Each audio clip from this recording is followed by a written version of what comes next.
5회 수능 영어 독해 미니 모의고사. Number 1.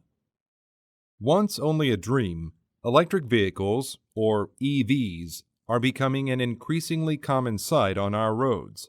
Continuous improvements in EV technology have not done away with all of the controversy surrounding these vehicles, though. For one thing, it has been argued that EVs are not really that green after all. This is because the electricity they run on must be generated somewhere. And in the U.S., about 38% of it is generated in coal-burning power plants. Also, EVs use lithium-ion batteries, which are toxic to the environment and can also contribute to global warming. But perhaps the biggest hurdle for the popularization of EVs is the time it takes to recharge them. While many believe that recharging times will decline as EV technology continues to develop, some in the automotive industry do not foresee that happening. And if recharging times do not drop significantly, electric vehicles might never be adopted in large numbers. Number 2. The golden mean is a philosophical concept that refers to a desirable middle ground lying between two extreme alternatives. While this concept is appealing in theory, it's rarely achievable or even desirable in reality. Although a common complaint that is heard these days is, "I wish I had more balance in my life," the truth is that it's rarely through balance that we achieve success. Rather, it is things like passion and ambition that drive us to succeed. What's more, these qualities are highly likely to throw one's life out of balance. Devoting time and effort to achieving one's goals inevitably means spending less time on other activities. That's why living one's life according to the golden mean is not only difficult, but may also hold one back from achieving one's full potential. Number 3. Education of the U.S. has been becoming more competitive in recent years, especially in science and math. Because no parents want to see their children fall behind, the idea of introducing algebra in the 8th grade has drawn a great deal of interest.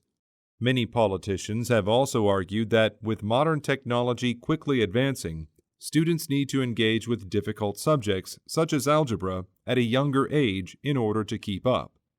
But would requiring 8th graders to take these math courses really be advantageous? Some researchers have suggested that it wouldn't be.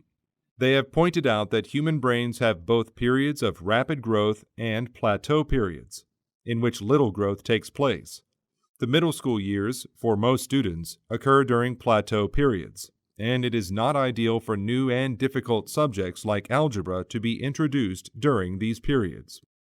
Number 4. Natural selection is one of the key concepts in Darwin's theory of evolution.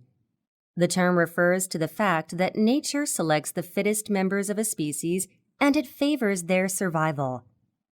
This is accomplished through selective agents, such as competition for food, water, and other resources, as well as adverse conditions, such as droughts and cold weather.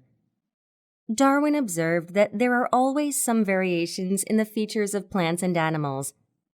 These variations allow certain individuals to compete more successfully for resources or survive unfavorable conditions.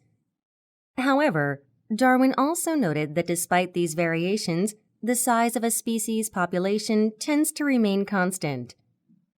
He proposed that although the members of a species that are most suitably adapted to the environment have an increased survival and reproduction rate, this is balanced out by the members that are less well adapted.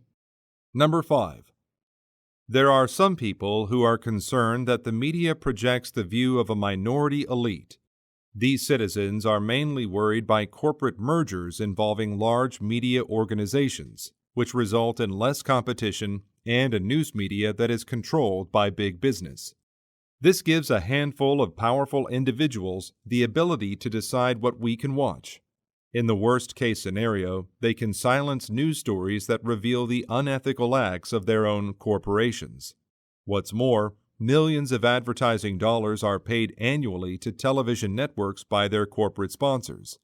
The networks tailor their programming to appeal to the largest audience of viewers possible, as this increases their ability to sell advertising time.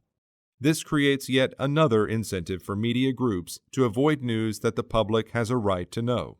In this case, negative stories about corporations that are current or potential advertisers.